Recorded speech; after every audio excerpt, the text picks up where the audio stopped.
ถึงนี้มันจะบ่คือเก่าเรื่องความหักเรื่องราวของสองเฮา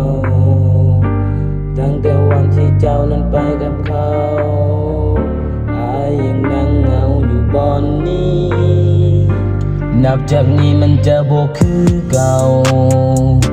เรื่องความหักเรื่องราวของสองเฮาตั้งแต่วันที่เจ้านั้นไปกับเขาอายยังนั่งเหงาอยู่บอนนี้ไปกับเขาก็ขอให้โชคดีส่วนในนี้ก็มีแต่เมาจีมันเจ็บแปลกๆเหมือนโดนก้อนหินเข้ามากระแทกคล้ายกับเหมือนรถชนที่ทางสามแยกก็อายมันโง่ที่เจ้าจากไปก็บ่เป็นเรื่องแปลกแรกเจ้าบอกว่าเป็นเพียงโมไปใส่มาใส่เป็นอย่างต้องพูดหูคู่เจ้าบอกต้อง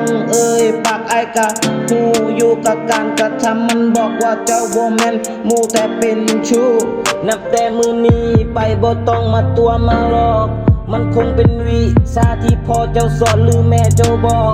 บ่ต้องกลับมาบ่อยากเห็นหน้าเดียวถือซอกเนื้อเพลงนี้บ่แม่นความจริงที่จริงไอ้เว้ายอกนับจากนี้มันจะบ่คือเก่าเรื่องความรักเรื่องราวของสองเฮาตั้งแต่วันที่เจ้านั้นไปกับเขาอายยังนั่งเหงาอยู่บอนนี้ไปกับเขาก็ขอให้โชคดีส่วนในนี้ก็มีแต่เมาจีวันแรกที่เฮาได้พบกันไอยังจื้อไอยังจำทุกการกระทำที่เฮาได้ใส่เฮ็ดไปร่วมกันแล้วมามือนี้เจ้าบอกบ่ต้องไปเพ้อฝันไอเลยได้แต่นั่งเศร้าเผาควันไปวันอวยพรให้เจ้านั้นโชคดีที่เจ้านั้นมีฮักใหม่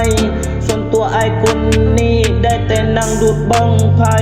อยู่กับเขาคนนั้นคงมีแต่ความสีวิไลบ่ต้องห่วงไอคนนี้ไอยังขึ้นยันอยู่เรื่อยไป